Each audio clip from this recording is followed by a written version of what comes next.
김민웅 교수. 이름을 바꾸다 결국 포장지를 바꾸기로 한 정당. 산업화 시대의 파시스트와 신자유주의 네오파시스트와의 결합. 본질은 자본의 지배를 확대 유지하는 정치의 재생산. 글의 순서 1. 세대교체론이라는 허상과 혁명의 뼈가 허물어진 청년세대. 2. 몰락하는 원로들, 부패해가는 언론. 3. 끝까지 진짜 청년인 사람들은. 4. 전열의 재정비. 그 핵심은 혁명. 1. 세대교체론이라는 허상과 혁명의 뼈가 허물어진 청년세대. 36세 야당 대표 등장에 언론이 환호한다. 새로운 정치에 대한 기대를 앞세워 세대의 벽을 부수는 정치의 돌파력을 기대한다는 논조다. 그러나 이는 모두 허상일 뿐이다. 이름을 바꾸다 이제는 포장지 자체를 바꾸는 방식을 선택한 것이며 자본의 지배를 확대 유지하는 정치의 재생산에 불과하기 때문이다.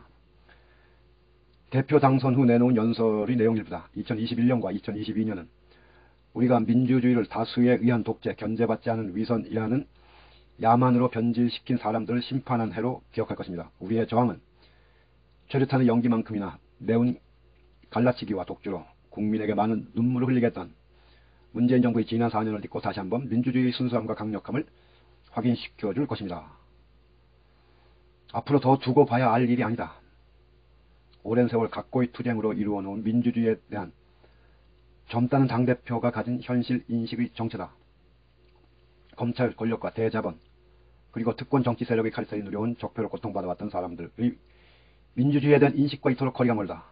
이들 세력이 복원하겠다는 것은 이명박 박근혜를 전술 차원에서 밟고 가고 이명박 박근혜 2.0을 만들겠다는 것 외 다름이 아니다. 출신이 그렇고 살아온 이력이 또한 그렇다. 최고위원들의 면면을 보면 비애가 느껴질 정도다. 그래서 이런 당대표의 등장이 우려스럽다. 지난 100년의 세월에서 청년은 언제나 혁명이었다. 그런데 우리는 최초로 혁명의 뼈가 허물어진 청년 세대의 등장을 보고 있다. 신자유주의가 길러온 시대의 산물이다. 기성세대는 이들이 비위를 맞추는 것으로 자신들의 정치사회적 기득권을 유지해보려는 전략을 짜고 있으니 모두가 그렇진 않겠으나 언론이 환영하는 청년세대의 정신적 부패는 가속화되어 갈 것이다. 생존 경쟁의 막중함, 치열함, 미래에 대한 두려움은 모든 시대에 걸쳐 청년세대의 고통이었고 이걸 구조의 문제로 뒤집는 힘을 발휘하는 것이 또한 청년세대였다. 그러나 우리는 지금 그보다는 욕망의 정치가 우선인 세대를 보고 있다. 욕망은 강력하다. 그러나 윤리적 설계와 거리가 멀다. 부패와 타락으로 가는 길목이다. 말은 공정이나 그것은 구조의 평등을 전제로 하고 있지 않다. 해서 젊은 당대표는 공정과 경쟁을 하나로 묶고 있다. 정치의 공공성, 공적 체제의 창출은 그 어디에도 없다. 이런 체제 안에서는 경쟁으로 살아남는 자가 권리를 획득하는 것이 공정이다. 적자 생존의 다른 표현이며 공정으로 포장된 야만일 뿐이다. 누락된 자들은 더욱 누락될 것이며 이름 없는 청년 세대가 일회용으로 소비되어 실종되거나 사라져도 누구도 관심을 가지지 않을 것이다. 혁명의 뼈가 허물어진 청년 세대에 대한 책임은 기성세대의 책임 못지않게 당사자들에게도 있다. 맹렬한 질타를 받아야 한다. 역사에 무지하고 사상에 무지하며 문명에 무지하고 책을 손에 잡지 않는다. 사다리 밑바닥에서 헤매는 이들과의 연대의식은 존재하지 않는다. 그런 삶에서 나올 것은 노골적인 욕망의 표출과 이기심을 포장하는 기술밖에 없다. 국민의힘의 젊은 당대표에서 우리는 그것을 보고 있다. 그런 의미에서 무서운 아해이다. 파시스트 유겐트가 신자유주의 옷을 갈아입은 것이다. 이 몰락하는 원로들과 부패해가는 언론, 시민의 역사적 진군에 대해 무지한 지식인들은 나이 들어 퇴행의 운명을 맞이한다. 최장집이 그렇고 최근에는 문지, 김병익 역시 이에 해당한다. 인간이 겪는 고통에 연민의 마음을 잃은 지식인의 종착역이다. 상비와 문지 사이에 가로놓인 강은 정치였고 그것은 인간과 역사의 문제를 어떻게 다가가는가로 판별되어 왔다. 김병익은 소중한 원로다. 그러나 의식의 진화가 멈춘 지식인은 그만 태물이 된다. 가슴 아픈 일이다. 원로들의 몰락은 우리 사회의 권위를 무너뜨리고 상실하게 하고 있다. 그래서 청년 세대에 아부하는 정치가 거리낌 없이 진행되고 있는 것이다. 이들 청년 세대는 우리 각자의 나이에 따라 우리의 자식 손주뻘 세대다. 이들이 잘되기를 바라지 않는 선대는 어디에도 없다. 청년 세대의 고통에 귀 기울이지 않고 무슨 언론이라 하겠는가. 그러나 여기서 그 잘되기가 과연 무엇인가가 관건이다. 오랫동안 대학에서 지내온 이로써 청년들이 총명한 못지않게 몰 역사적 사유가 체질이 되고 있는 것을 보면서 탄식하게 된다. 공동체적 인식은 실종되어 있고 이웃이 겪는 고통에 대한 연민은 관심사가 아니다. 우리의 교육은 실패하고 있다. 무참할 지경이다. 이명박 박근혜를 거치면서 철저하게 짓밟은 역사 교육의 황폐함, 인문정신의 부재, 신자유주의 지배가 가져온 결과가 이렇다. 어디 이뿐인가 기후비상의 멸종 위기에 대해서도 아무런 대처를 하고 있지 못한 교육이 어떻게 미래 세대를 지키는 교육이겠는가. 기후위기는 산업자본주의 지구 파괴와 인간 유린의 결과다. 이걸 치고 들어가는 것이 청년 세대다입니다. 그렇지 못하고 있으면 스스로 맹성할 일이다. 이런 생태 위기와 자본의 지배가 만들고 있는 현실에 대해 혁명적 도전하는 청년 세대 없이 미래는 없다. 그런데 언론은 이런 현실에 주목하지 않는다. 그리고 이들을 한없이 어린아이로 만들고 있다.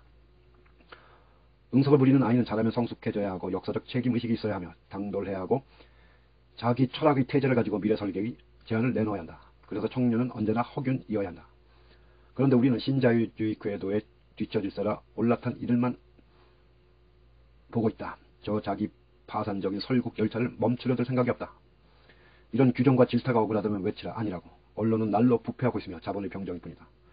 이들은 언론이 아니라 정치 공작의 요원이 되고 있으며 철학과 역사의 깊이를 지니고 현실을 비평하고 대안을 모색하는 저널리스트의 위상을 철저하게 이어가고 있다. 이런 언론을 압도하고 일깨우는 시민교육의 대대적인 정비가 시급하다. 아니면 공당조차도 이들의 여론 조작 언술과 위협에 짓눌려 우왕좌왕하고 제대로 된 결론을 내리지 못한다. 자기 주관이 없는 정당은 일개시답지 않은 정파에 불과하다.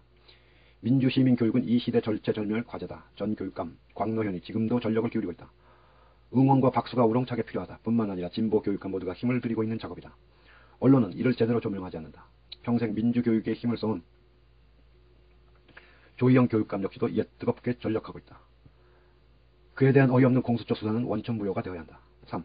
끝까지 진짜 청년인 사람들은 우리의 역사에서 끝까지 청년이었던 분들은 하나둘이 아니다. 함석헌, 리형민은 물론이고 거슬러 올라가면 단재 신채호, 박은식, 홍명희, 정인보, 안재홍, 문일평 등이 있고 더 거슬러 올라가면 다산, 정야경, 정약전, 성호이익, 방계유용원, 연암 박주원 등이 있다. 이들의 기세를 받아 박교수, 김옥균, 서재풀 등이 이어져 내려왔고 상해와 블라디보스톡, 만주와 도쿄, 워싱턴과 파리에서 활약하던 그 무선 선조들은 또 어떠한가. 100세에 이르기까지 혁명가였던 스카트 니어링은 어떠하며 당시로서는 노년인 60대 중반에 이르기까지 혁명의 역사와 철학을 위한 지피를 멈추지 않은 칼 막스는 또 어떤가.